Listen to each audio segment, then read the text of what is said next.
So it just goes, just trying to make an example of how many other things that you could kind of delve into that are a little bit outside the box that are really going to spice up your soloing.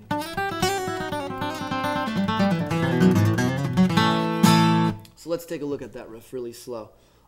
What I like to do is kind of slide into it, and you'll see a lot of slides in bluegrass, a lot of slides, a lot of hammer-ons, and a lot of pull-offs. And I kind of want to play this really nice and slow so you guys could get a good grasp on what's going on here.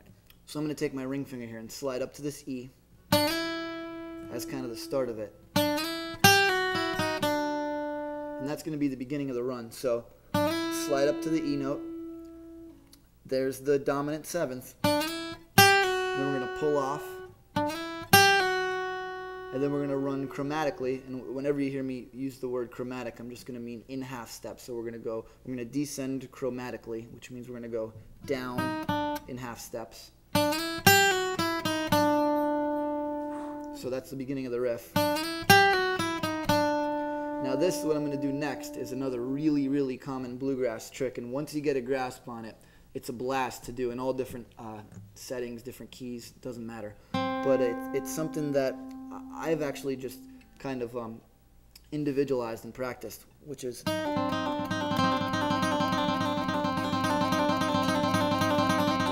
So what I'm doing is I have my ring finger on the C note there, and my first finger on the E,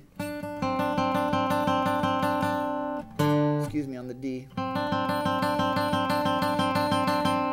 and I'm going to use this note, my middle finger, to pull off. So that's all I'm doing.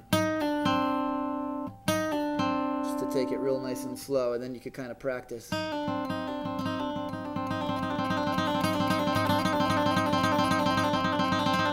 Which is kind of like a Tony Rice sort of thing.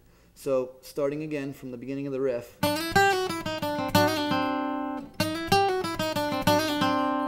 that's that little...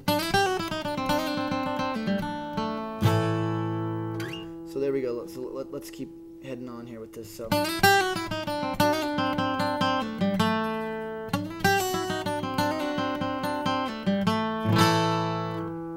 we got the slide into the E. And then once we touch on that C note, I'm going to hit those two notes again, so I'm not moving.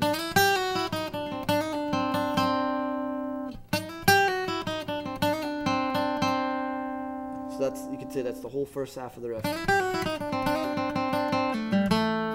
Then we have...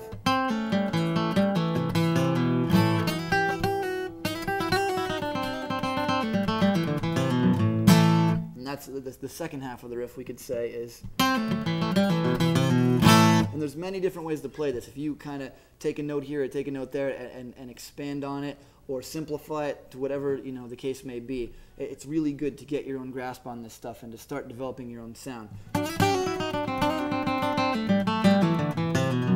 So we have our ring finger here. We're going to pull from the C off to the A. So we're going to C, pull off to A.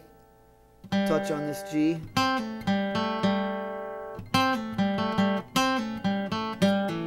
then we're going to let that G ring out to an E,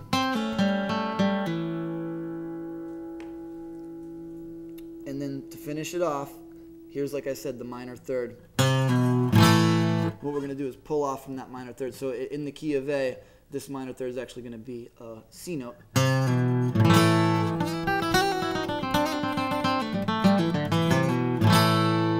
Last time I'll play it real slow.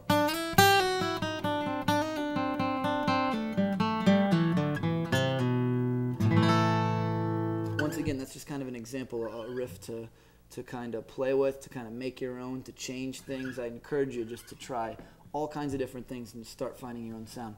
Lastly, in this particular capo position, another thing that I'd like to talk about is using chromatics. And this has kind of been a little trick of mine that a friend of mine actually showed me. That is, it's funny sometimes how the simplest things will wow the crowd. I play music for a living. I play out a lot, and sometimes I'll be doing a really intense technical thing, and it won't really get a response. But I'll do something as easy as a chromatic run right up the neck, and the whole place will cheer. And it's just funny how these things work. So I'm going to kind of show you this little trick.